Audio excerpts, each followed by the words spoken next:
May beauty favorites. Let's do this. Starting with skincare, I have the Vanapply ointment. I've talked about this before in videos. It's not necessarily just a May favorite, it's kind of a holy grail product for me at this point. This part of my face, this part of my nose in particular, just gets so dry and flaky, and it itches. It's terrible. And the only thing, I've tried so many things, I've tried all different kinds of oils. You can probably hear my neighbor's dog.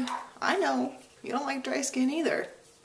I've tried different kinds of oils, different kinds of moisturizers, different exfoliation techniques, a bunch of different things, but the only thing that works is the Vanapply ointment. This dryness comes and goes. This month it came back, which I was annoyed by because I thought that now that it was summer out and it wasn't as cold, my skin would be less dry, but this is the burden I have to bear, and this is my savior. Hair care! So I have a confession to make. I have actually stopped using baking soda and apple cider vinegar to wash my hair.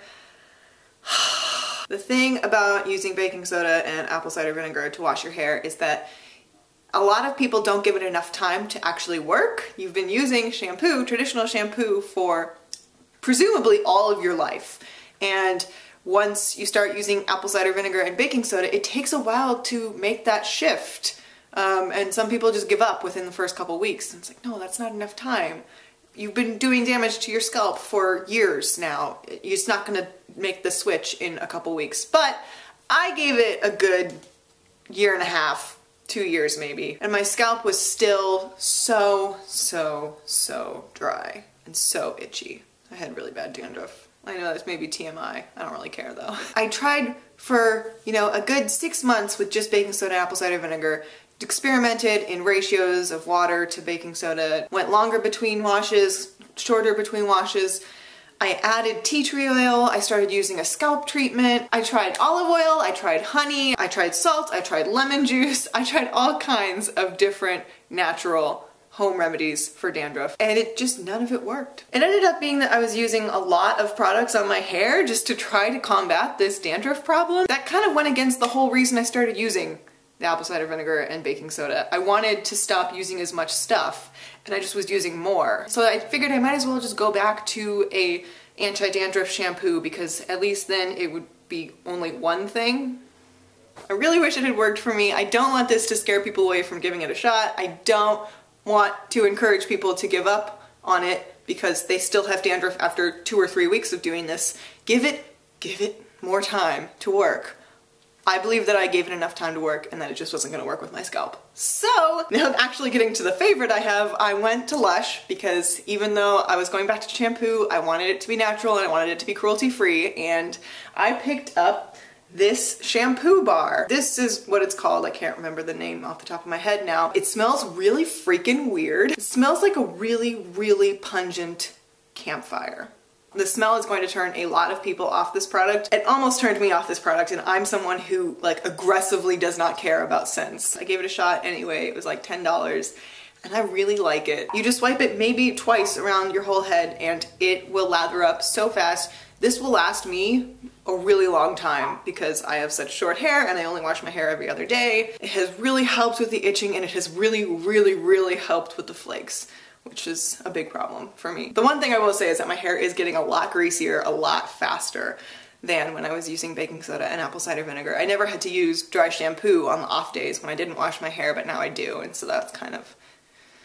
I'm willing to sacrifice greasiness for, not looking like my head is constantly snowing. For makeup, I only have 2 favorites because I really don't vary my makeup routine very much, and I also don't really try a lot of new things, but I do have 2 favorites this month. One is the Physicians Formula Organic Wear Blush and Bronzer Duo. The thing about Physicians Formula, I randomly picked up one of their products and looked at the back and it said it was cruelty-free, and so I was like, great, I just assumed that that applied for all products in the line. I have since figured out, at least this is based on my research, that the only cruelty-free products in the Physicians Formula brand are the organic wear line. I bought this before I realized that that was the case. I don't think I'm gonna buy any more Physicians Formula. Even if I am just buying the organic wear, it is still going to the company that is testing on animals, so I don't think I'm going to be purchasing anymore. It's disappointing because there's only so many drugstore brands that are cruelty-free, and I thought this was one of them. So anyway, back to the product. I never used to use bronzer. I didn't really know how to, and then I got this product in an attempt to learn, and what I did and what I'm actually wearing today is I just took both of the shades and swirled them together and just kind of put them all over my temple and cheek. I really have no discrimination.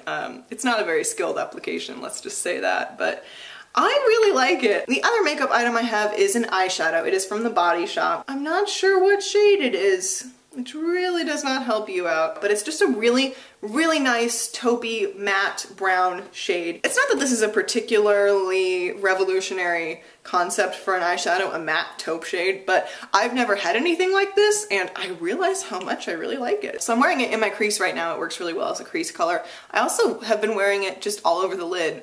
A little heavier in the crease maybe, but sometimes not. Sometimes that's all I need, and it's nice. I don't know, you don't know what you're missing when you only buy shimmery shades until you buy a matte shade. And you're like, oh, this is a great, great new world that I've discovered. So I've been really liking this. For fashion, I have two favorites. One is a pair of shoes. These are my saltwater sandals.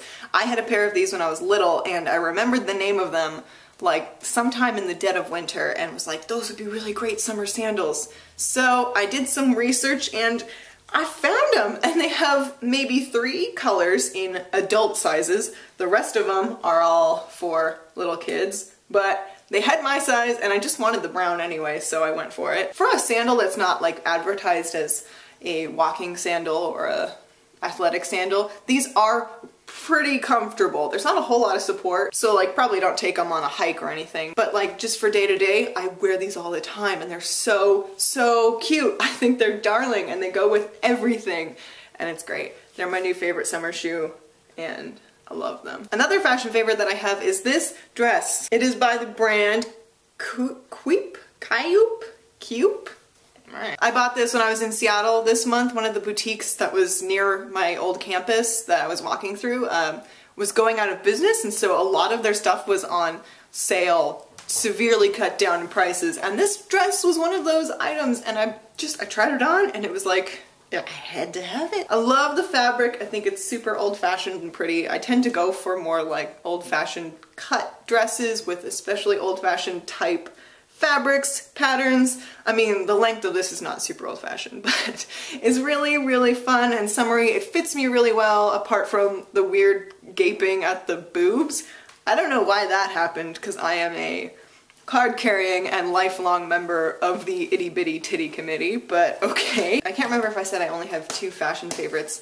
I also don't really know whether to qualify this as fashion or not, but whatever, it was a favorite. I got a new handbag. This is actually a backpack, and I love it so much! And I knew VidCon was coming up and I wanted to be able to carry around both my cameras and maybe a water bottle, so I was scouring the internet for a small backpack, and I found this one on Etsy and I'm so in love with it. I really like the arrow. I think it's really cool. I'm planning on decoupaging it with some pretty fabric instead of it being weirdly self-promotional, I think. I don't actually know what Baki is. Like I said, I got it off Etsy. It was one of those vintage items, so I don't think you can get it. They didn't hand make it, so I don't know what to tell you, but I love it. And then the last 2 favorites I have are both jewelry, and they're both earrings. So if you are kind of freaked out by earrings, then goodbye, that's the end of the video, but if not, keep watching. So I was hunting around for some new stud earrings. I was on Etsy and I found this beautiful,